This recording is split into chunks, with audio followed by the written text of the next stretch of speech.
Voilà, donc nous allons faire cette leçon sur Dieu. Évidemment, c'est un sujet très vaste, on pourrait parler des heures. Il y a des théologiens, des prêtres qui ont écrit des livres et des livres entiers sur Dieu. Et ce soir, on va parler seulement de Dieu, donc non pas en tant que Trinité, mais en tant que l'unique Dieu, le vrai Dieu, n'est-ce pas? Et on parlera de la Trinité donc la prochaine fois. Donc la première question, évidemment, qui se pose quand on étudie Dieu, dans le catéchisme. Je vous rappelle que le catéchisme donc utilise comme argument la foi et aussi la raison.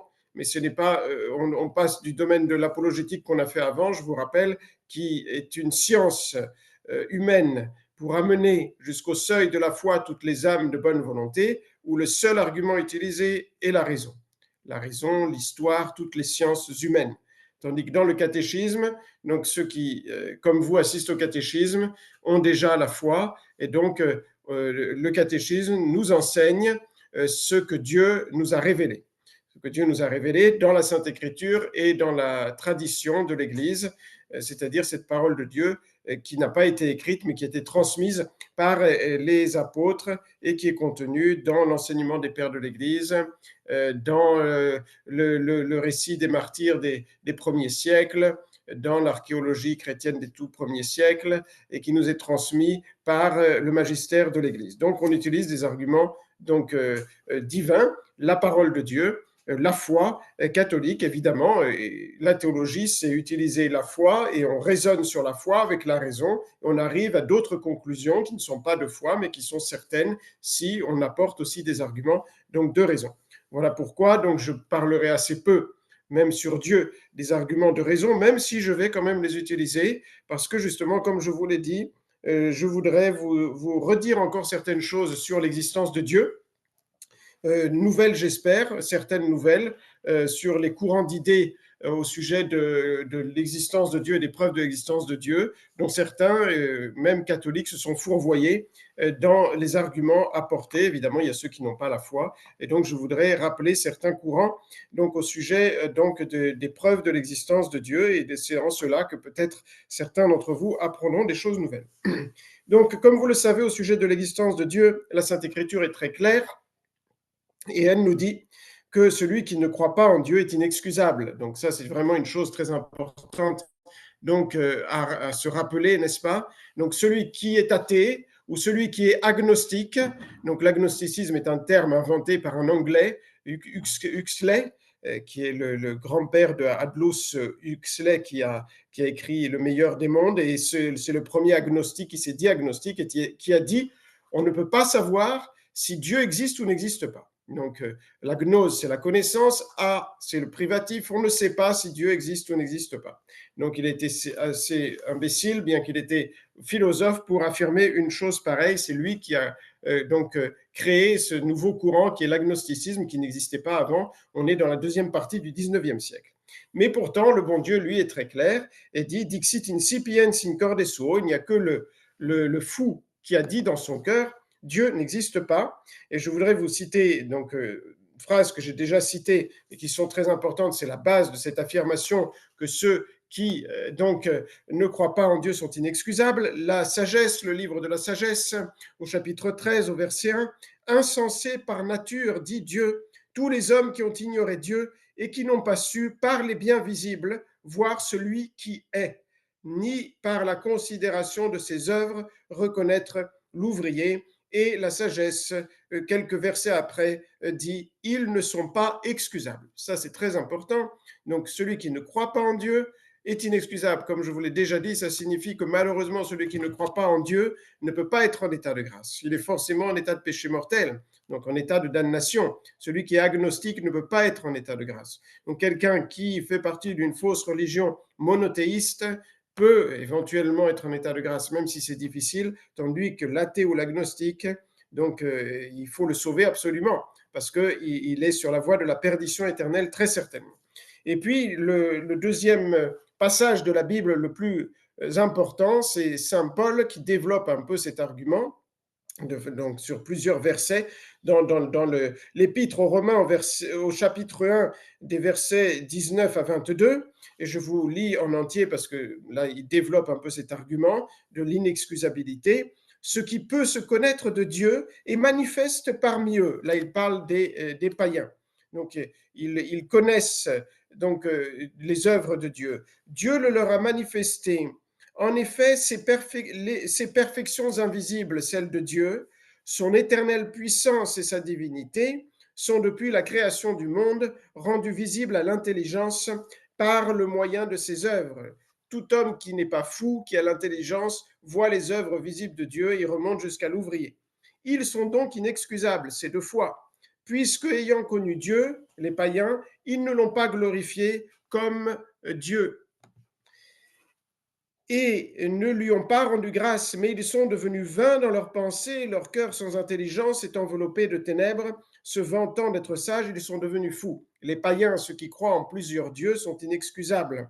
Donc, il n'y a pas de possibilité donc, de les excuser. Et au sujet des preuves de l'existence de Dieu, voilà que je voudrais vous en redire un mot. Donc là, on passe de nouveau dans l'apologétique, n'est-ce pas, quelques instants, parce que je voudrais vous rappeler certaines choses qui peut-être, d'ailleurs, n'ont pas été dites les fois précédentes. Donc, c'est tout d'abord l'histoire des peuples, et c'est un argument auquel les personnes sont très sensibles, parce que la raison, parfois, raisonner, c'est très pénible pour certaines personnes, n'est-ce pas, qui n'ont pas l'habitude de raisonner. Donc, que nous dit l'histoire au sujet de la croyance en Dieu? Tous les peuples ont cru en un être suprême, créateur et maître de l'univers, et en particulier créateur de Dieu. Et donc le polythéisme est arrivé assez tardivement, croire en plusieurs dieux. Selon les spécialistes de l'histoire des religions, donc le polythéisme est une dégénérescence du monothéisme. Le monothéisme fut la religion primitive de tous les peuples. Au début, tout le monde était monothéiste, n'était pas polythéiste. Donc ça, c'était une dégénérescence donc des peuples, n'est-ce pas? Tous les peuples au début croyaient dans un grand Dieu, créateur de tout, comme dit saint Paul dans l'Épître aux Romains, chapitre 1, les versets 18 à 23 que je viens de vous citer. Mais même parmi les catholiques, il y a eu des déviations sur les preuves de l'existence de Dieu. Je vous cite quelques courants. Le traditionnalisme, ce n'est pas le traditionnalisme dans le sens où on l'entend maintenant. Donc, depuis le Concile Vatican II, ceux qui suivent la tradition de l'Église, ce qui est une excellente chose, évidemment, il faut être traditionnaliste dans ce sens-là. Mais avant, il y avait un courant de pensée qu'on appelait le traditionnalisme, qui par contre était un courant faux, donc parmi les catholiques. C'est un système philosophico-religieux, donc qui se basait sur la philosophie, qui dépréciait la force de la raison humaine et établissait comme critère de vérité et de certitude, que le seul critère ou le principal critère, disaient ces traditionalistes au sens antique du terme, ancien du terme, donc pour que les hommes arrivent à la vérité, c'était la tradition du genre humain. C'est-à-dire qu'ils ne se fiaient pas du tout à la raison. Et donc c'était faux. Donc il y a des noms un peu connus dans ce courant, c'était des catholiques, hein, c'est De Lamennais, qui est mort en 1854, donc on est en plein 19e siècle. Bottin, moins connu, et De Bonald, qui est aussi assez connu. Et ça aboutit, ce traditionnalisme, au fidéisme.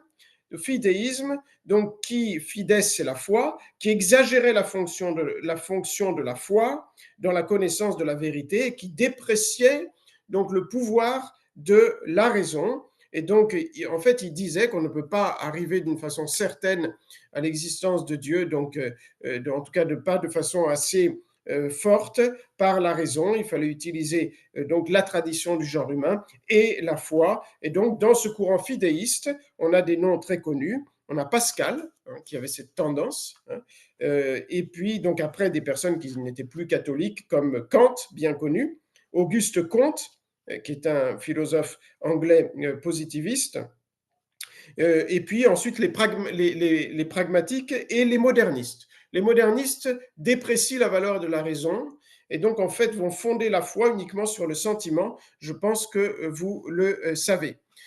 Et donc, pour revenir maintenant aux courants en dehors de l'Église, là c'est des courants dans l'Église qui ont déprécié donc la valeur de la raison dans l'apologétique. Évidemment, si vous détruisez la force de la raison, vous allez empêcher beaucoup de personnes d'arriver à la foi.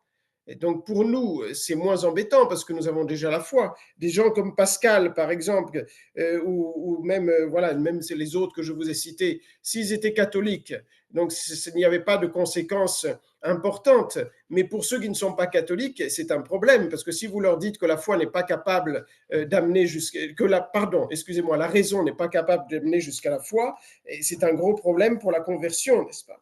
Et donc, c'est un courant donc, qui s'est dévié et qui n'est pas fidèle donc, à l'enseignement de l'Église et de saint Thomas d'Aquin. L'Église se fonde sur l'enseignement de saint Thomas d'Aquin, donc en particulier aussi sur les preuves de l'existence de Dieu. Et donc, le Saint Paul, je vous l'ai dit, donc sont les prix aux païens qui n'ont pas réussi à arriver donc à la connaissance d'un seul Dieu, au monothéisme, et donc sont tombés dans l'idolâtrie, donc à adorer plusieurs dieux. Donc il dit qu'eux aussi sont inexcusables, ceux qui sont des idolâtres, qui adorent aussi des créatures. Et donc Vatican I, ça c'est 2 fois, a défini contre les agnostiques, ceux qui disent on ne peut pas prouver d'une façon certaine par la simple raison que Dieu existe, que l'homme peut arriver avec la seule raison à la connaissance certaine de Dieu à partir des créatures qui manifestent les perfections de Dieu. En fait, Vatican I a repris, vous l'avez compris, la Sainte Écriture. Mais vous voyez, c'est très important cela, parce que quand on prouve l'existence de Dieu, il faut savoir que celui qui est en face, s'il n'adhère pas à ces preuves, il est inexcusable. Donc ça donne une force aussi à celui qui veut prouver, parce qu'il sait que les preuves qu'il va apporter sont très certaines, et donc ne peuvent pas ne pas toucher donc l'intelligence et la volonté de celui qui donc est de celui qui est honnête. L'Église enseigne 3 vérités sur Dieu. La première, c'est que Dieu, qui transcende infiniment toute la nature créée, il y a une séparation entre la création et le créateur. Donc Dieu est transcendant. Donc ne peut pas être connu intuitivement, c'est-à-dire qu'on n'a pas l'idée innée de Dieu. Même saint Thomas d'Aquin, c'est la première question de la somme théologique, donc explique que l'existence de Dieu n'est pas une vérité évidente. C'est-à-dire si je vous dis Dieu existe, vous ne comprenez pas tout de suite sans réfléchir que c'est vrai. Il faut faire quand même un certain raisonnement. Dans ce sens-là, on ne peut pas avoir une connaissance intuitive de Dieu, et certains l'ont dit. Donc l'Église dit non, il faut réfléchir et on arrive de façon très certaine justement à la certitude de l'existence de Dieu. Deuxième vérité enseignée par l'Église, on démontre l'existence de Dieu non pas donc a priori, c'est-à-dire justement comme on revient là à la connaissance intuitive de Dieu, donc c'est-à-dire donc on a l'idée innée de Dieu, je vais dire un mot là-dessus, c'est l'Église dit que c'est faux, mais on prouve l'existence de Dieu a posteriori, c'est-à-dire donc en partant donc des effets des créatures pour remonter jusqu'au créateur, à l'ouvrier, et je vais vous en redire un mot. Donc on prouve l'existence de Dieu a posteriori, à partir de ce qu'il a fait, et non pas comme une idée innée a priori. Et enfin, troisième vérité enseignée par l'Église sur la connaissance de Dieu, cette connaissance de Dieu n'est pas, on dit adéquate, c'est-à-dire parfaite, on y arrive à connaître Dieu par analogie. C'est-à-dire on prend ce qu'il y a dans les créatures, les qualités des créatures, et on les attribue à Dieu, mais d'une manière infinie, par analogie. Donc on ne peut pas avoir une idée évidemment adéquate, complète de Dieu, parce que notre intelligence est finie et Dieu est infini. Et donc au sujet des personnes, quand même un petit mot là-dessus, qui ont voulu affirmer, parfois avec bonne volonté, mais ils se sont trompés, qu'on a une connaissance a priori de Dieu, et Vatican I dit que c'est faux. Donc, on doit remonter des effets à la cause, des créatures au créateur. Eh bien, donc, il y a 3 courants, dont des noms bien connus, surtout les 2 derniers, connus de tous, qui ont affirmé cela. Donc, tout d'abord, le premier fut Malebranche, qui est un philosophe français, qui est mort en 1715, et donc qui disait qu'on connaît Dieu par une intuition, une idée innée, en fait. Malebranche, c'est le moins connu. Mais le suivant est très connu, c'est Descartes. Descartes qui a détruit la philosophie, c'est le premier philosophe moderne qui a détruit la philosophie, le courant scolastique et le courant le courant thomiste, et donc qui lui aussi disait que l'idée de Dieu est innée dans l'âme. Et c'est faux, c'est faux. On doit arriver à la certitude de l'existence de Dieu par un raisonnement très simple, qui est abordable par toute personne qui a la raison, mais il doit y avoir cette réflexion. Et enfin, le troisième, celui qui, à la suite de Descartes, a fini de détruire toute la philosophie, un nom très connu, c'est Kant, qui a dit que Dieu est un postulat de la raison pratique. En fait, on ne sait même pas trop ce que ça veut dire, et en fait, avec lui, on ne sait même pas si pour lui, Dieu existe vraiment ou pas. Et c'est une philosophie complètement subjectiviste, et donc qui n'a aucune relation avec la réalité. Donc, il disait Dieu est un postulat. Et donc, en fait, ça revient à dire que c'est une idée innée, mais en fait, on ne sait pas si cette raison pratique, elle est vraie ou pas. Et parmi les catholiques, on a aussi un saint qui, donc, par contre, je pense, le début du Moyen-Âge, donc c'est très ancien, c'est avant saint Thomas, qui a voulu donc dire qu'on pouvait aussi prouver donc l'existence de Dieu par l'argument ontologique, c'est-à-dire que Dieu ne peut pas ne pas exister parce que comme en comprenant la définition de Dieu, on comprend qu'il existe, disait-il. Et c'est un argument qui est faux. Donc vous voyez, même parmi les catholiques, bon là c'est le début du Moyen Âge, hein, mais il y a certains qui se sont fourvoyés. Et donc les preuves de l'existence de Dieu, c'est à partir de ces effets, je vous les rappelle très rapidement, d'une manière un peu plus schématique et logique que d'habitude, les 5 preuves données par saint Thomas d'Aquin. Donc il y a 2 preuves dynamiques, c'est-à-dire qui partent donc de ce qu'on voit de vivant dans le monde. Donc ces 2 preuves dynamiques sont le mouvement. On voit que tout bouge dans le monde et donc on remonte à un moteur immobile qui est Dieu, qui est acte pur, on le verra ce soir. Ensuite, la deuxième preuve, c'est à partir de l'ordre merveilleux que l'on voit dans le monde, et on remonte à l'être intelligent, infiniment intelligent, qui forcément a créé cet ordre qui n'est pas le fruit du hasard. Il faut être de mauvaise foi pour le croire. Et 3 preuves donc d'ordre statique, donc qui sont un peu plus donc intellectuelles, un peu plus difficiles à percevoir. Les 2 premières sont beaucoup plus concrètes. Donc c'est donc l'origine des êtres, qu'on voit il y a toutes sortes d'êtres qui existent sur Terre, et donc ce sont des effets de ces êtres-là. On remonte jusqu'à la cause première qui est Dieu. C'est la 3e preuve. La 4e preuve, c'est tous ces êtres que nous voyons sur Terre sont des êtres qu'on appelle contingents, c'est-à-dire qui pourraient très bien ne pas exister. Ils existent, mais ils ne sont pas nécessaires.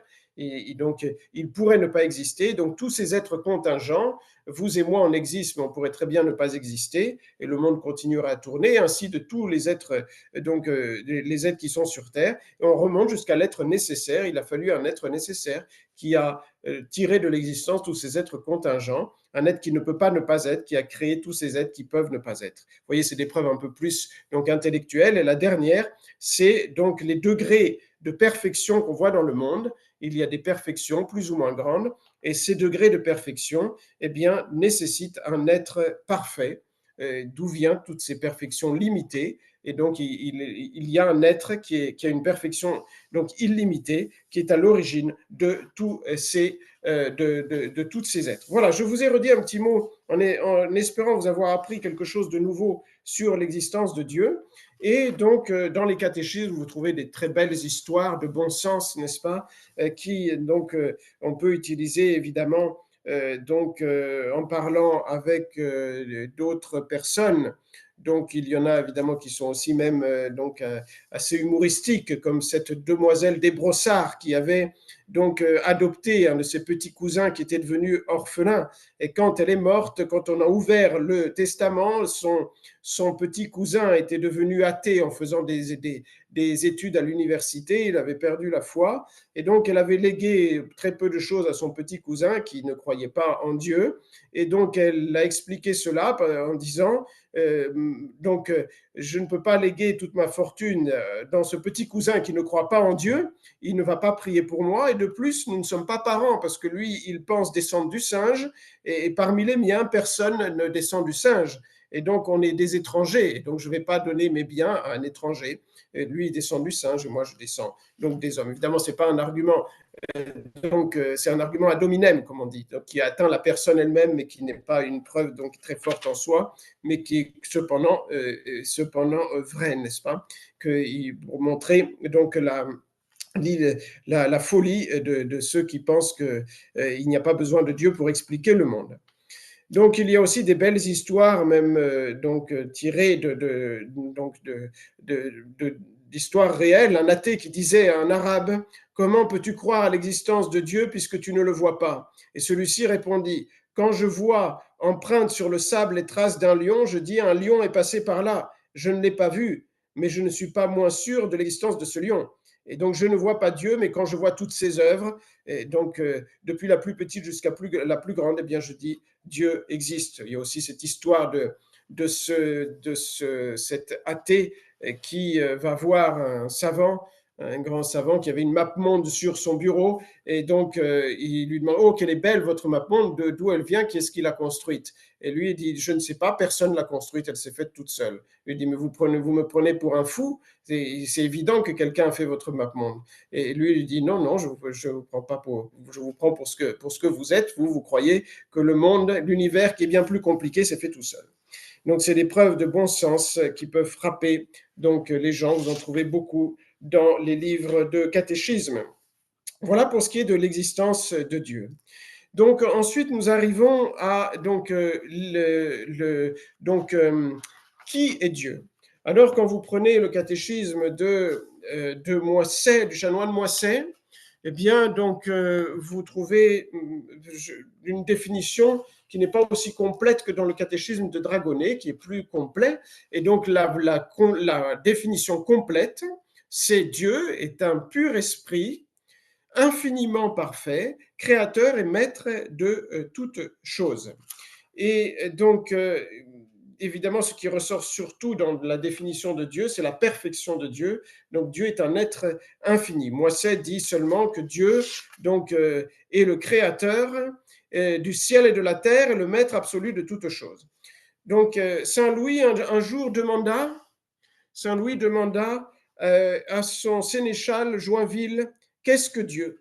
Et Joinville lui fit cette belle réponse: sire, c'est une chose si bonne que meilleure ne peut être. Voilà. Dieu est l'être infini qui a toute perfection. Il ne peut pas y avoir de plus grande perfection que Dieu. Le père Bariel disait toujours, ce vieux prêtre donc, qui prêchait tant de retraites au début justement de la tradition après le concile après Vatican II, et donc il disait toujours qu'il est bon le bon Dieu. Donc le bon Dieu, il se distingue par ses qualités qui sont infinies. Alors Dieu, il est donc le créateur de toutes choses, il a fait toutes choses de rien, n'est-ce pas?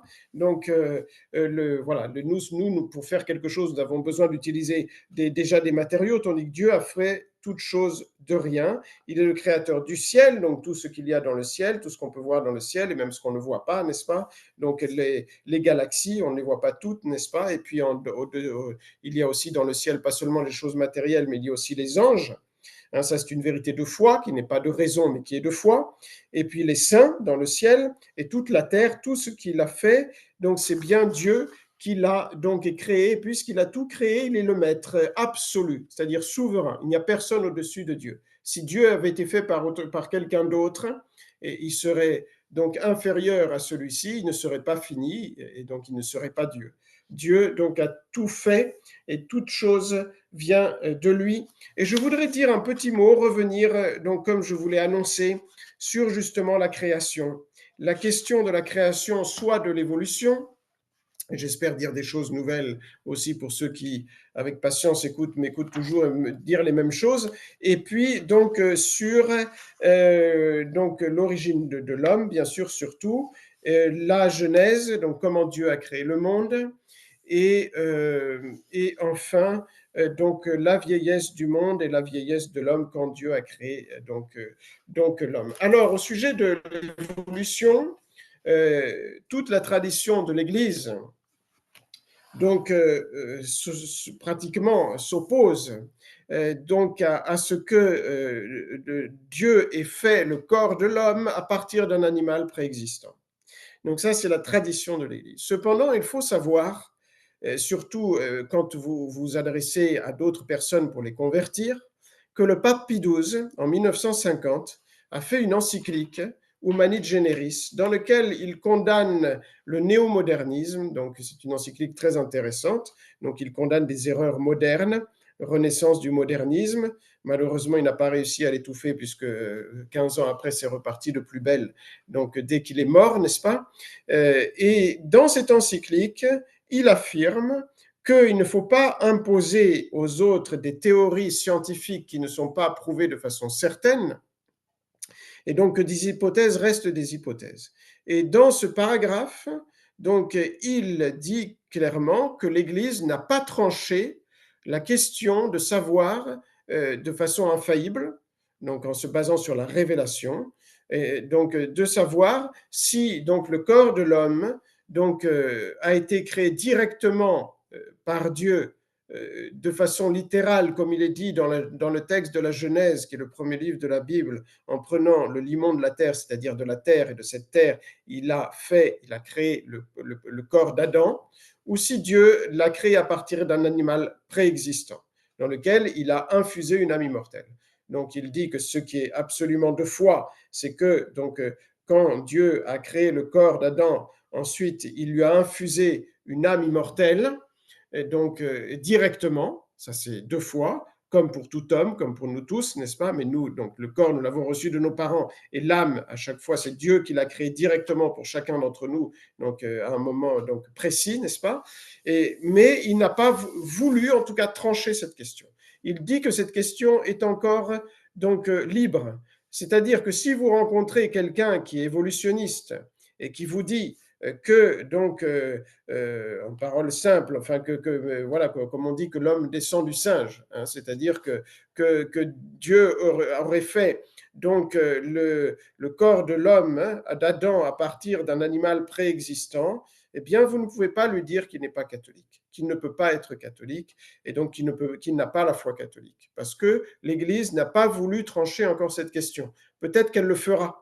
C'est ce que dit Pie XII. Vous pouvez lire, c'est très facile, le paragraphe, c'est à la fin de l'encyclique, vous tapez Humani Generis, déjà peut-être en m'écoutant, et c'est les derniers paragraphes. Donc vous verrez exactement ce que écrit Pie XII. Et donc c'est une chose à savoir pour ne pas condamner celui qui n'est pas condamné par l'Église, n'est-ce pas? Par contre, évidemment, tout a été fait et créé par Dieu, et donc s'il y a eu évolution, c'est Dieu qui a fait l'évolution. Si Dieu a créé donc le corps de l'homme à partir d'un animal préexistant, c'est lui qui a changé ce corps et qui en a fait un corps d'homme ensuite, ce qui n'était pas auparavant, n'est-ce pas? Donc Pie XII dit à ce sujet deux choses: que par contre chaque âme est créée directement par Dieu, non seulement celle d'Adam, non seulement celle d'Ève, mais de chacun d'entre nous. Et la deuxième chose qu'il affirme, donc comme un point de foi, en donnant la raison, donc justement tirée de la révélation, c'est que nous descendons tous d'un seul couple humain qui est Adam et Ève. Il n'y a pas plusieurs branches. Et donc cela est condamné, cela est incompatible par contre directement avec la foi catholique à cause du péché originel. Parce que saint Paul dit que nous héritons tous, par un seul homme est rentré le péché dans le monde, nous héritons tous du péché d'Adam et Ève, ça s'appelle le péché originel. Et donc, ça signifie, en d'autres termes, que nous descendons tous d'Adam et Ève. Donc ça, c'est une première chose. Cependant, évidemment, normalement, tous les catholiques pensent que Dieu a créé, comme il est dit littéralement dans la Bible, directement l'homme à partir de la terre, de l'humus, hein, n'est-ce pas? Donc, parce que aussi, c'est l'interprétation traditionnelle donc de l'Église. Hein, c'est le sens commun de tous les fidèles, de tous les théologiens, mais le pape Pie XII n'a pas voulu trancher la question. Et donc, d'une manière, il le dit clairement, vous relirez ce paragraphe si cela vous intéresse, même si vous pouvez très bien défendre, d'un point de vue même de la foi, de la tradition, donc le fait que le corps de l'homme eh bien, donc, a été créé directement par Dieu. Et en effet, si vous lisez la Bible, donc la création de l'homme, c'est extrêmement solennel. C'est difficilement compatible donc avec le fait qu'il ait pris un animal et qu'il ait changé son corps en un corps d'homme. C'est très difficilement compatible. Il y a un très beau livre qui a été écrit donc là-dessus, sur toutes ces questions de l'évolution et contre l'évolution, un livre assez récent, malheureusement il est en italien, je pense qu'il n'est pas traduit, donc par le cardinal Ruffini, qui était un ami de qui était un ami de Ottaviani, du cardinal Ottaviani, qui faisait partie du Cetus Internationalis Patrum au moment du Concile Vatican II, c'est-à-dire de ceux qui ont lutté contre le modernisme dans Vatican II, qui a eu une part importante, par exemple, dans la conversion de Eugenio Zolli, qui était le grand rabbin de Rome, donc, etc., qui était un grand scientifique et qui a écrit donc un livre sur la théorie de l'évolution selon la science et la foi, et dans lequel il s'en prend donc fortement à la théorie de l'évolutionnisme, qui d'ailleurs, vous le savez, même scientifiquement, ne tient pas. Voilà. Mais il est important de vous préciser cela, parce que quand l'Église n'a pas, on ne peut pas être plus royaliste que le roi, n'est-ce pas? Donc si l'Église n'a pas tranché une question, je ne peux pas la trancher à la place de l'Église. Je peux avoir mon opinion et la défendre, mais pas comme une question de foi, comme une opinion avec mes arguments qui valent ce que valent mes arguments et non pas donc l'argument directement donc du magistère de l'Église. Donc ensuite, il y a la question de l'interprétation de la Genèse. Je veux redire un mot là-dessus, c'est très intéressant. Donc les premiers chapitres de la Genèse, les 11 premiers chapitres de la Genèse qui racontent la création. Et donc là aussi, donc le sens précis de ce récit n'a pas été tranché par l'Église. Donc il y a eu donc une intervention de la commission biblique pontificale qui avait été créée peu de temps avant par Saint Pie X, qui a dit le cadre dans lequel on doit rester pour être catholique. Mais il y a diverses interprétations donc, sur les 6 jours de la création.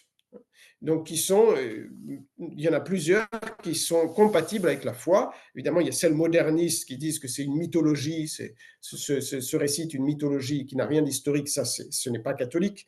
C'est justement ce que dit la commission biblique le 27 juin 1906. Vous pouvez retrouver donc cela facilement sur Internet. Maintenant, avec en plus avec donc l'intelligence artificielle, on retrouve beaucoup plus facilement les choses. Vous tapez commission biblique pontificale 27 juin 1906. 1906, pardon, ou alors 16 janvier, ça a été repris le 16 janvier 1948 aussi. Et donc, il dit ceci, c'est le cadre dans lequel on doit rester pour être catholique. Déclarer a priori que les récits des 11 premiers chapitres de la Bible ne seraient pas historiques au sens moderne du mot, laisserait facilement entendre que ces 11 premiers chapitres qui racontent la création ne sont historiques en aucun sens, tandis que ces chapitres relatent en un langage simple et figuré, adapté aux intelligences d'une humanité moins développée, donc rustre, les vérités fondamentales présupposées pour le salut, en même temps que la description populaire des origines du genre humain et du peuple élu. Donc là, dans ce document, l'Église a dit au moins 2 fois que donc, les 11 premiers chapitres de la Bible, il est vrai, ne sont pas à prendre dans le sens historique moderne du terme.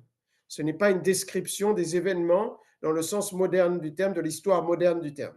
Mais c'est quand même un récit qui a un caractère historique comme on concevait l'histoire donc au premier temps de l'humanité, en fait, au temps de Moïse, n'est-ce pas? C'est Moïse qui a écrit donc la Genèse, les 5 premiers livres de la Bible, en tout cas en grande partie. Et donc, voilà le cadre. Et après, dans ce cadre, il y a plusieurs explications qui ne sont pas toutes les mêmes. Et je voudrais vous lire seulement la conclusion de ce brave cardinal Ruffini. Lui, ce qu'il pense. Il pense que ces chapitres donc, de la Bible décrivent les choses selon les apparences. Saint Thomas donc, le dit, Moïse parle à des rustres et leur montre ce qui apparaît de façon manifeste à leur sens. Que manifesté sensui apparent. Le bon Dieu leur explique ce qui apparaît directement à leur sens. Le cadre de la création est donc admirablement logique et artistique. Il y a une logique, mais aussi c'est raconté avec art, donc avec symétrie. Donc Dieu est représenté comme un ouvrier, et donc, voilà, par exemple, on parle de jour alors que Dieu n'a pas encore créé le soleil. Donc, vous comprenez bien que tout n'est pas à prendre au sens littéral du terme. Le but de ce récit, dit le cardinal Ruffini, c'est d'enseigner que tout a été créé par Dieu, même les choses en particulier, et nous enseigner à sanctifier le 7e jour de la semaine. Nous devons imiter Dieu, travailler 6 jours et le 7e jour nous reposer. Ce récit est révélé c'est un récit historique qui nous enseigne que tout est créé de rien, que Dieu a tout formé, mais ce n'est pas une cosmogonie scientifique, ce n'est pas une description du monde, donc de l'univers scientifique. Ce n'est pas du tout le but du bon Dieu. Donc il y a mélanger le caractère historique et le caractère moral et religieux pour nous donner des leçons. Donc Dieu s'adapte, il décrit son travail de la création en se faisant comme un homme. On appelle ça l'anthropomorphisme. Il se compare à un homme qui crée. Et donc, mais Dieu a tout créé par des actes très simples de sa volonté. Et il a voulu se donner en exemple à nous. La grande leçon de la Genèse, c'est que nous devons l'imiter dans le travail et dans le repos du 7e jour. De sorte que, eh bien, Dieu pouvait dire déjà dans ces 11 premiers chapitres de la Genèse, je vous ai donné l'exemple, faites comme moi, comme il dira dans la Sainte Écriture. Voilà, et donc ça, je vais passer sur les différentes, par contre, explications donc conciliables avec la foi, les différentes théories, vous voyez, des choses qui sont dans le domaine de l'opinion. Donc, comment donc expliquer donc exactement donc ce récit de la Genèse. Et je passe en vous disant un mot seulement sur l'antiquité du monde et de l'homme. Quant à l'antiquité du monde, eh bien, donc nos pseudo-scientifiques modernes peuvent nous jeter donc à la figure tous les 100 milliers, les 100 000 et je ne sais combien de 100 milliers d'années donc de vieillesse du monde. Pour nous, ça nous intéresse absolument pas parce que donc la Bible ne dit rien sur la vieillesse du monde. Dieu a pu prendre son temps et mettre s'il voulait, des millions d'années à créer le monde. Donc en soi, ce n'est pas du tout incompatible avec la foi. Ce qui nous intéresse plus, comme vous le savez, c'est la vieillesse de l'homme, c'est-à-dire quand est-ce que Adam a été créé. Et donc, il faut savoir que la chose n'est pas tranchée non plus. Évidemment, on a par contre une fourchette, n'est-ce pas? Donc, nous avons donc nous avons une liste, une chronologie des générations, n'est-ce pas? Donc qui est donnée par la Bible depuis Adam jusqu'au déluge, de déluge jusqu'à Abraham. Et là, à partir d'Abraham, on rentre dans l'histoire. Donc on peut se raccrocher déjà à l'histoire. Et donc, en fait, ce qui sera plus compliqué de savoir, c'est combien d'années il y a eu entre Adam et Abraham. Et donc, si on s'en tient à la Bible et qu'on essaye de faire une chronologie à partir de la Bible, eh bien, donc, cela donne, suivant les versions, pour vous dire que justement, ce n'est pas un récit historique au sens strict du terme, la Bible, selon les versions, donc les textes ou hébreux, ou samaritains, ou grecs, on arrive à 3 dates possibles, donc de Adam jusqu'à Jésus-Christ. Pour le texte hébreu, on arrive d'Adam jusqu'à Jésus-Christ à 4417. Vous savez qu'en français, il y a le fameux chant donc, de Noël où on dit depuis plus de 4000 ans, nous attendions cet heureux temps. Donc, on est vraiment exactement dans le cadre, n'est-ce pas? Donc, pour la version, donc, le texte samaritain, c'est 4418, c'est pareil. Et par contre, pour le texte hébreu, eh bien, on arrive entre Adam et notre Seigneur Jésus-Christ à 5613 ans, ce qui est quand même donc plus de 1000 ans en plus. Mais donc, pourquoi on a ces différences? Eh bien, il faut savoir que donc même quand la Bible donne la liste des générations, ce n'est pas une liste qui est forcément complète. Parce que, en fait, l'auteur sacré mettait une liste qui pouvait être retenue par les hommes de mémoire. De ce temps-là, on n'avait pas l'imprimerie, donc il faisait des listes simples dans lesquelles il y avait des repères aussi chronologiques et on pouvait apprendre donc ces généalogies par cœur. Donc 14 générations, donc de Abraham à David, par exemple. Donc ça pouvait se retenir, n'est-ce pas? Mais parfois, il y avait des générations qui étaient sautées, des générations secondaires. On le voit, donc paraît-il, dans une des générations, on sait, est-ce que je vais le retrouver? Donc, oui, voilà. Donc, Saint Matthieu divise la généalogie de Jésus-Christ, après je vais finir avec cette question, en 3 parties égales de 14 générations. 3 parties de 14 générations. Donc, de Abraham à David, de David à Babylone, donc à l'esclavage de Babylone, et de la libération de Babylone jusqu'à Jésus-Christ. Et dans la 3e partie de la libération de Babylone donc, à Jésus-Christ, elle omet 3 rois dans la génération dont parle donc l'Ancien Testament. Saint Matthieu ne dit pas la même chose que l'Ancien Testament parce que ce n'est pas un texte historique au sens strict, tout simplement. Donc le but de bon Dieu, c'est pas de nous faire un cours d'histoire. Le but de bon Dieu, c'est de nous apprendre tout ce qui est nécessaire pour notre salut. Donc, il ne va pas dire des choses carrément fausses, mais il faut savoir donc le style employé par l'auteur sacré, qui n'est pas le nôtre, qui n'est pas un livre d'histoire comme aujourd'hui. Donc, il ne faut pas faire d'anachronisme. Donc, étudier la Bible avec les mêmes critères que nous, on étudie donc l'histoire contemporaine, par exemple, où on va faire l'histoire contemporaine. Voilà, donc ça, je pense que c'était quand même important de vous dire un mot là-dessus, d'un point de vue apologétique. Et donc, maintenant, on avance dans notre catéchisme. On n'a encore pas beaucoup de temps, malheureusement. Donc, Dieu a-t-il un corps? Dieu n'a pas de corps, évidemment, c'est un pur esprit. Et donc, Dieu est simple, il est infiniment simple. Et donc, il n'est pas composé de parties et on ne peut pas le mesurer. Dieu est immense. Donc, Dieu est un pur esprit, donc qui ne peut pas être vu, touché. Il n'a pas de corps, il n'a pas de matière. C'est une substance purement spirituelle, c'est un pur esprit, esprit sans mélange de matière. Donc, substance purement spirituelle, le Vatican I l'a dit, Dieu est une substance purement spirituelle. Donc, c'est une vérité, évidemment, donc, qui est de foi. Et donc, ça veut dire que si Dieu est un esprit, Dieu, évidemment, donc, est aussi donc, intelligence et volonté. Et donc, vous le savez, dans la hiérarchie des créatures, on part des créatures les moins parfaites et on arrive, en montant, on arrive à l'homme qui est composé de corps et d'esprit. Et entre l'homme et Dieu, il y a encore un degré de perfection au-dessus, qui est l'échelle. Donc, il y a une gradation dans les êtres, une gradation de perfection. Vous le savez, il y a des purs esprits, ce sont les anges, mais qui sont par contre, donc, qui ne sont pas, qui sont limités. Hein, donc qui ne sont pas des purs esprits infinis comme Dieu. Voilà, donc Dieu est un pur esprit. Donc ensuite, on arrive à la question de l'éternité de Dieu, parce que Dieu est un pur esprit, il n'y a pas beaucoup de difficultés, n'est-ce pas, donc à comprendre cela. Par contre, on arrive donc à la question de l'éternité et aussi, donc question très importante, de ce qu'on appelle l'ubiquité de Dieu. Alors, je ne sais pas en fait si en français on dit ça, mais vous avez compris, c'est l'omniprésence de Dieu ou l'immensité de Dieu. Donc, en latin, on dit ubiquitas, en italien aussi ubiquita, et je pense qu'en français, peut-être ça se dit aussi. Mais on dit plus facilement, on dira l'immensité de Dieu. Dieu est partout. Et Dieu, donc, Dieu est immense, l'immensité donc de Dieu.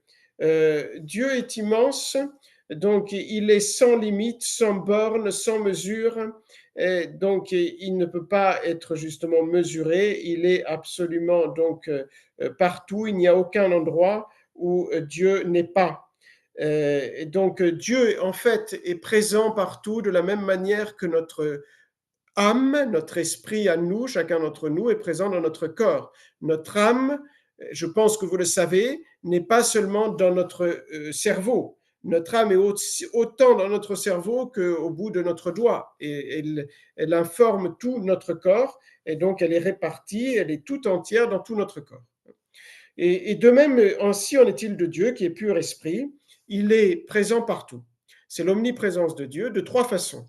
Il est présent partout par sa puissance, parce qu'il maintient dans l'existence tout être créé. Si Dieu donc ne maintenait pas à chaque moment donc chaque créature dans l'existence, elle retomberait dans le néant. C'est comme si vous prenez une chose dans la main, tant que vous la tenez dans la main, elle tient, mais si vous la lâchez, elle tombe. Et de même, si Dieu ne vous maintient pas dans l'existence, c'est Dieu qui vous maintient à chaque moment dans l'existence. Si par impossible, il ne pensait pas à vous, eh bien, vous retomberiez dans le néant. On représente d'ailleurs Dieu en général, donc on l'humanise, n'est-ce pas, donc comme donc un être humain, donc dans les nuages, et dans une main, il tient le monde. Ça représente bien ce que ça veut dire. Il le maintient par sa puissance dans l'existence, et si c'est un être qui vit, dans la vie et dans le mouvement, comme dit saint Paul. C'est en lui que nous avons l'être, la vie et le mouvement. Donc Dieu, il est présent partout parce qu'il maintient tout dans l'existence par sa puissance. il est présent par sa puissance, il est présent par sa présence dans le sens qu'il connaît toutes choses, donc il connaît, ubiquité se dit donc aussi en français, merci Alain. Donc Dieu est présent par sa présence, il connaît toutes choses, donc il pénètre par sa connaissance toutes choses, présent par sa présence et par son essence, parce que l'action de Dieu est inséparable de son essence, de sa substance, parce qu'en Dieu, Dieu est parfaitement simple. Là où il agit, Dieu est. Et donc, s'il agit en nous, il nous maintient dans l'existence, il est présent dans toutes les choses qu'il maintient dans l'existence, c'est-à-dire il est présent partout, absolument partout. Donc, c'est une vérité extrêmement importante pour la spiritualité, hein, surtout pour nous qui sommes catholiques, n'est-ce pas, qui croyons dans l'éternité, c'est que Dieu nous voit partout, n'est-ce pas? Il connaît même nos pensées, on le verra, mais vous le savez déjà, c'est clair dans l'Évangile. Jésus lit dans les pensées des pharisiens, des hérodiens. Pourquoi pensiez-vous toutes ces choses? Pourquoi vous pensez mal dans votre cœur alors que moi j'agis bien? Et donc Dieu voit toutes nos pensées. C'est extrêmement important pour notre progression spirituelle, n'est-ce pas? Parce que, voilà, évidemment, nous, on pense et justement, on ne réfléchit pas toujours assez, que si les hommes ne voient pas nos pensées, Dieu voit toutes nos pensées. Et donc, parfois, n'est-ce pas, si nous y pensions, nous aurions honte parce que Dieu voit nos pensées aussi qui sont pécamineuses, n'est-ce pas? Et donc, c'est une pensée extrêmement importante, la présence de Dieu. Saint Jean Bosco, c'était la pensée qu'il recommandait le plus aux jeunes, entre autres, mais ça vaut pour tout le monde, n'est-ce pas? Donc, la pensée que Dieu voit pas seulement mes actions et mes paroles et mes mouvements, mais donc il voit donc mes pensées. Il lit dans mes pensées, il les connaît mieux que je les connais moi-même. Donc c'est extrêmement important. Il y a une belle histoire dans le chanoine Moisset. Le chanoine Moisset est moins développé, je vous l'ai dit, que le père Dragonnet, son catéchisme. Il y a des très beaux exemples de Voltaire. Voltaire qui se promène à Ferney, Ferney-Voltaire. Maintenant, ça s'appelle.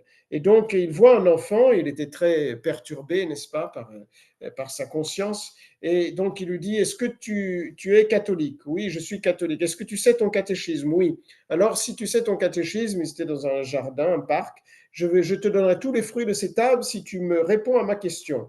Et donc, l'enfant dit, si elle est dans mon catéchisme, je suis sûr de pouvoir vous donner la réponse. Eh bien, mon ami, lui dit-il, je te donnerai tous ces fruits si tu peux me dire où est Dieu. Où est Dieu? Et donc l'enfant s'arrête un moment, embarrassé. Tout d'un coup, il lève les yeux et il regarde Voltaire et il lui dit, et vous, monsieur, est-ce que vous pourriez me dire où Dieu n'est pas, où Dieu n'est pas présent? Et Voltaire est profondément, c'est comme un coup de foudre, cette réponse de cet enfant qui était un petit enfant. Et il se détourne de cet enfant, il se mit à marcher à grands pas, très perturbé, laissant là les fruits et l'enfant. Donc l'enfant lui dit, voilà, tout simplement, Dieu, il est partout parce qu'il n'y a aucun endroit où il n'est pas. Voilà, vous savez, même dans la miche de pain, c'est le plus petit catéchisme pour les plus petits, il y a là, une des premières images, c'est une fourmi noire sur une pierre noire dans la nuit noire, et c'est marqué dessous, est-ce que Dieu la voit? Et oui, Dieu la voit. Donc Dieu nous voit donc partout. Dieu, c'est l'ubiquité de Dieu par sa puissance, par sa présence, il lit partout, et par son essence. Donc parce que là où où il agit, il est aussi. Il est aussi. Dieu voit nos pensées, je vous l'ai dit, c'est extrêmement important, on le voit dans l'Évangile. Hein, donc, que Dieu voit toutes nos pensées. Nous ne savons pas ce qui arrive donc, dans un autre pays, mais Dieu voit tout donc, continuellement. Donc ça, c'est une pensée qui doit nous habiter donc, très souvent. Et Dieu me voit, il est ici et il me voit. Vous savez, il y a beaucoup d'histoires aussi de spiritualité, de saints, par exemple, quelqu'un qui donc voulait porter un saint à commettre un péché. Il dit, je veux bien, ma condition, que vous me conduisiez à un endroit où Dieu ne peut pas nous voir. Et l'autre comprend que ce n'est pas possible. Il y a l'histoire dans la Sainte Écriture de Joseph, le patriarche Joseph, n'est-ce pas? La femme, l'épouse du Pharaon, voulait commettre un péché avec lui et donc lui a dit, Dieu nous voit partout, on ne peut pas, n'est-ce pas, et par deux fois. Donc il est resté donc fidèle à Dieu. Et combien de fois dans l'histoire, c'est l'histoire des saints, on voit justement des faits semblables qui rappellent cette pensée très importante de la pensée de Dieu. Ensuite, il y a deux questions. Il me reste encore 10 minutes, donc je vais être obligé d'aller très vite. mais très importante. J'essaierai de dire l'essentiel. Donc, au sujet de la toute-puissance de Dieu, vous savez bien que Dieu peut faire tout, parce que Dieu, on dit en philosophie, est acte pur. Dieu n'est pas un mélange de, de capacité de développement, d'indétermination et de force d'acquisition. Dieu a tout. Il a toutes les perfections à l'infini. Je ne l'ai pas dit, mais il faut aussi le dire. Dieu a toutes les perfections, il est infiniment parfait. Nous, on a des perfections qui sont limitées, on ne les a pas toutes. Donc Dieu, il a toutes les perfections à l'infini. Il n'a pas la bonté, il n'a pas la puissance, il n'a pas l'intelligence, il n'a pas la sagesse. Il est la bonté, il est la puissance, il est la sagesse et il est l'intelligence. Et donc, il est l'être subsistant qui a tous les attributs. On dit pour Dieu les qualités, on appelle ça des attributs parce que c'est des qualités infinies, donc à l'infini. Et donc, il a la toute-puissance. Il peut faire tout ce qu'il veut parce qu'il a toute perfection. Et il les possède pleinement, donc il n'y a pas de changement en lui. C'est pour ça que les philosophes disent qu'il est acte pur, parce que comme il ne peut pas acquérir une nouvelle qualité, il les a toutes à l'infini, donc il est acte pur, il est immobile. C'est le moteur immobile parce il est rempli de perfection et il ne lui manque rien. Donc il n'a pas à agir pour acquérir une autre perfection. S'il il y avait un changement en Dieu, ça voudrait qu'il acquerrait quelque chose qu'il n'avait pas, ce qui est absolument impossible. Donc voilà cette définition déjà d'Aristote. Donc Dieu est l'acte pur. Donc il n'y a pas de changement en lui. Il est l'être subsistant. Je suis celui qui suis, a dit donc Dieu à Moïse. Il n'y a que deux choses que Dieu ne peut pas faire. C'est la contradiction. Il ne peut pas se contredire, n'est-ce pas? Parce que ça, c'est un défaut. Donc, il ne peut pas faire des choses absurdes. Donc, ce qui est métaphysiquement, philosophiquement absurde, Dieu ne peut pas le faire. Il ne peut pas faire des choses contradictoires, parce que ça, ce n'est pas une puissance. Donc, il ne peut pas faire que le passé n'a pas été. Ce que j'ai fait, je l'ai fait. Il ne peut pas dire, tu ne l'as pas fait. Oui, il peut effacer mes péchés, mais n'empêche que je les ai faits. Et le bien que j'ai fait, je l'ai fait aussi, n'est-ce pas? Donc, il ne peut pas faire la contradiction, et comme vous le savez, il ne peut pas faire le mal. Parce que le mal est une privation d'être, en fait. Donc tout ce qui est être, Dieu l'a. Mais le mal, c'est une privation d'être, le mal moral. Le mal physique, Dieu donc peut le vouloir, mais pas le mal moral qui est un mal en soi, qui est le seul vrai mal. Dieu, alors comment se fait-il qu'il y a le mal? C'est vous savez, la grande objection à l'existence de Dieu, c'est-à-dire celle qui est la plus difficile à répondre et à laquelle on ne peut répondre qu'avec la foi. Tant qu'on n'a pas la foi, on ne peut pas avoir de réponse satisfaisante. Donc, Dieu ne veut pas le mal moral, ne veut pas le péché, mais le tolère pour un plus grand bien. Donc, c'est particulièrement Saint Augustin qui a développé toute cette question du mal, n'est-ce pas? Donc, il a répondu à cette question. Je vous cite Saint Augustin, c'est une phrase assez connue. Dieu, souverainement bon, infiniment bon, ne permettrait aucunement que quelque mal s'introduise dans ses œuvres s'il n'était tellement puissant et bon que du mal même, il puisse tirer du bien. C'est cité par saint Thomas. Donc le mal moral vient uniquement du mauvais usage de la liberté faite par l'homme, n'est-ce pas? Mais Dieu le permet pour en tirer un plus grand bien. Donc les maux physiques, la plupart des maux physiques viennent des péchés, n'est-ce pas? La mort est rentrée dans le monde par le péché. Les guerres, les violences, tout ça, c'est des maux physiques qui viennent des péchés des hommes. Dieu ne veut pas le péché, mais il le tolère pour donner la liberté aux hommes. Le plus grand don naturel que vous et moi possédons, c'est la liberté. Donc il n'a pas voulu nous l'enlever.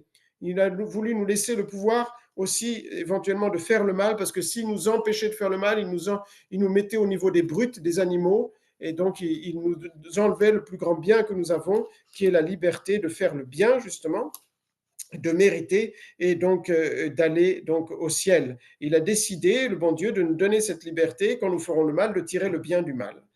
Et donc, voilà la réponse donc, du mystère du mal qui ne peut être résolu que par la foi. Celui qui n'a pas la foi ne peut que constater qu'il y a le mal, oui, il y a le mal, mais il ne peut pas l'expliquer.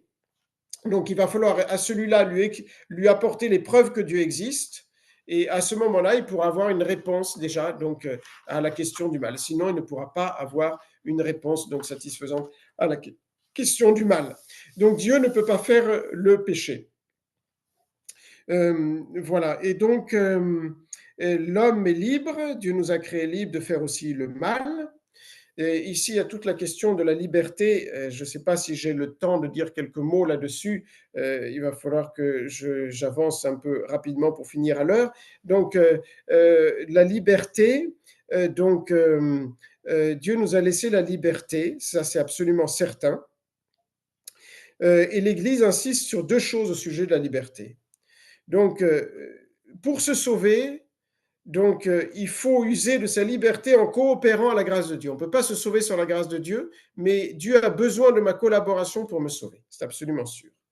Donc, pour me sauver, je dois faire le bien, je dois collaborer à la grâce de Dieu, je dois prendre cette main que Dieu me tend, sinon je ne peux pas me sauver. Dieu ne peut pas faire tout seul. Il ne veut pas faire tout seul, il ne peut pas faire tout seul. Donc, il nous donne sa grâce et moi, je dois collaborer. Et par contre, la deuxième vérité, c'est celui qui se damne, il se damne uniquement par sa faute.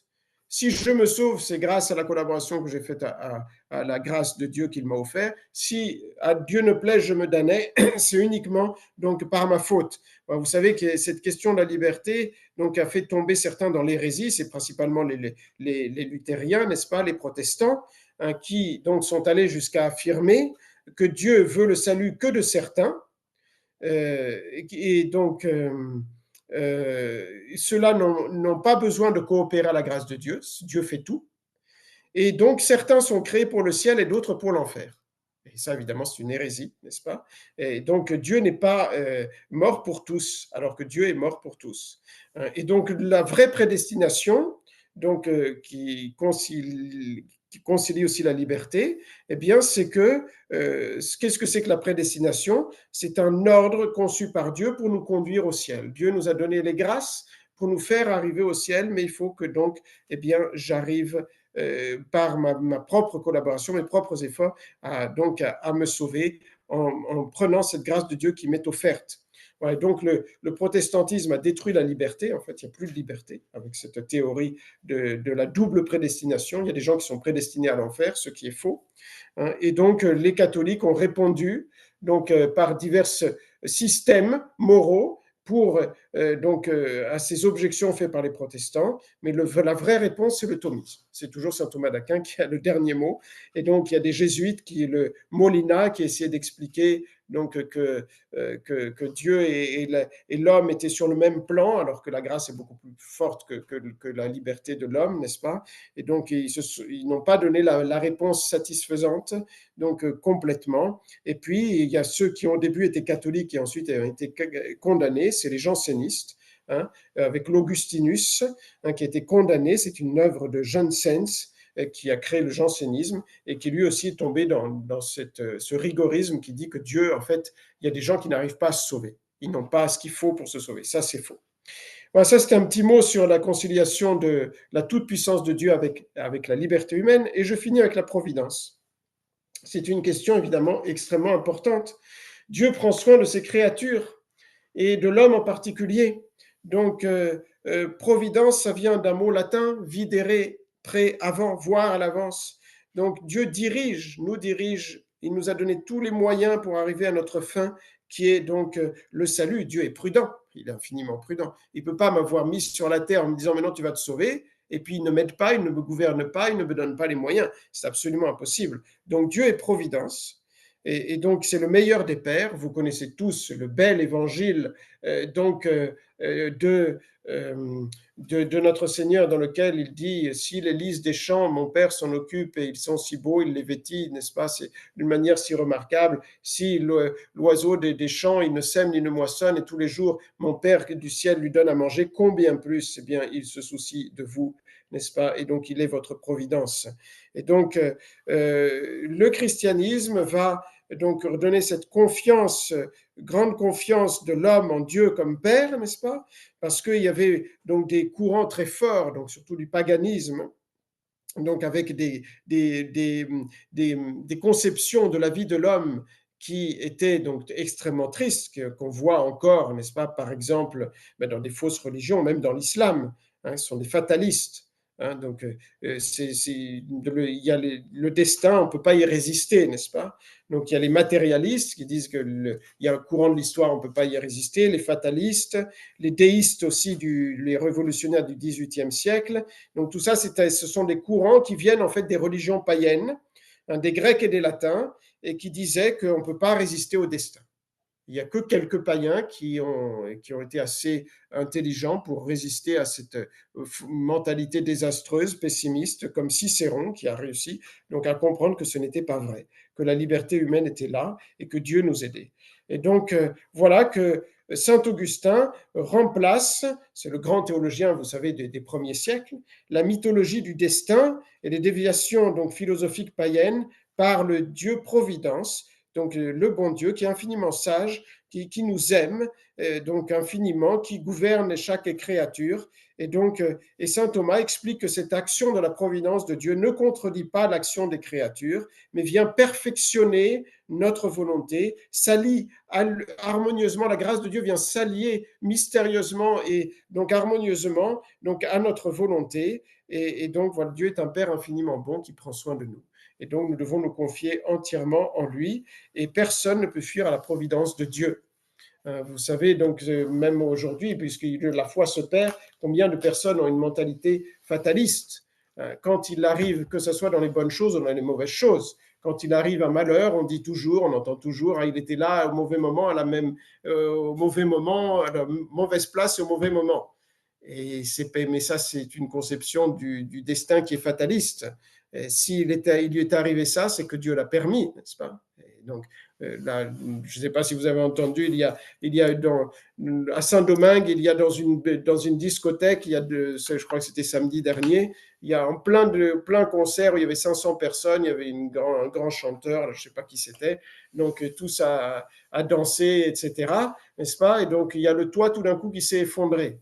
Et quand vous savez ce qui se passe dans ces lieux-là, vous vous dites, oui, malheureusement, ce n'est pas une bénédiction du bon Dieu, n'est-ce pas? Donc évidemment, on souhaite le mieux à ceux qui sont morts, il y a eu des dizaines de morts, mais ce n'est pas une bénédiction du bon Dieu, certainement.